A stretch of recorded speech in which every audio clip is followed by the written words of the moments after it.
बेळगावमध्ये मराठी भाषेमधील रामाचे पोस्टर हटवण्यात आलेले आहेत। बेळगाव जिल्हा प्रशासनाने मराठी पोस्टर हटवलेत। महाराष्ट्र एकीकरण समितीने हे पोस्टर लावलेले होते। पोस्टर हटवल्यामुळे खासदार धैर्यशील माने आक्रमक झालेत।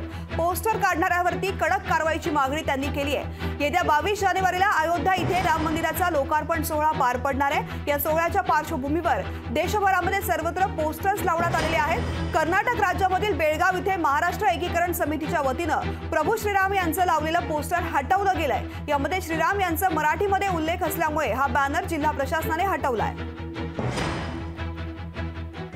कर्नाटकमध्ये कालच मी माहिती घेतली की कर्नाटक शासनाने तिथल्या मराठी बांधवांनी जे श्रीरामांचे फलक लावले होते आणि त्याच्या खाली फक्त मराठीत श्रीराम लिहिलं म्हणून ते फलक उतरवण्यात आले।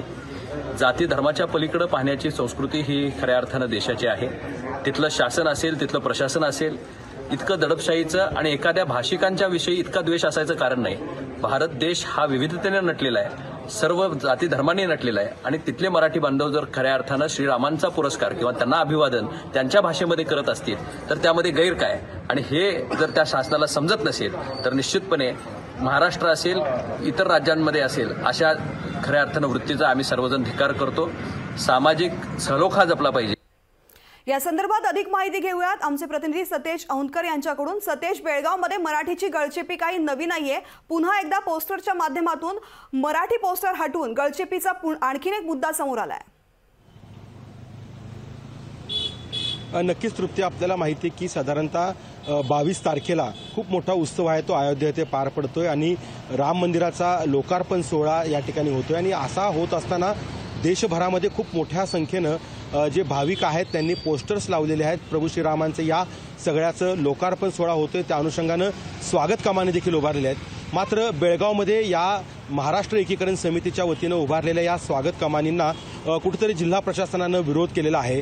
विशेषतः या पोस्टर जे लावण्यात आलेलं होतं त्याच्यामध्ये मराठीमध्ये जय श्रीराम असा उल्लेख केलेला होता आणि या उल्लेखाला धरूनच काल रात्री खरं तर मोठ्या पोलीस बंदोबस्तामध्ये हे पोस्टर आहे ते हटवण्यात आलेलं आहे आणि त्यामुळं आता संतप्त पडसाद आहेत ते आता उमटायला सुरुवात झालेली आहे। खरं तर बेळगाव इथला जो कपिलेश्वर उड्डाणपूल आहे या उड्डाणपुलाच्या परिसरात हे पोस्टर लावण्यात आलेलं होतं आणि महाराष्ट्र एकीकरण समितीच्या सदस्यांनी मराठी भाषेत जय श्रीराम असं हे जे पोस्टर आहे ते लावलं गेलेलं होतं।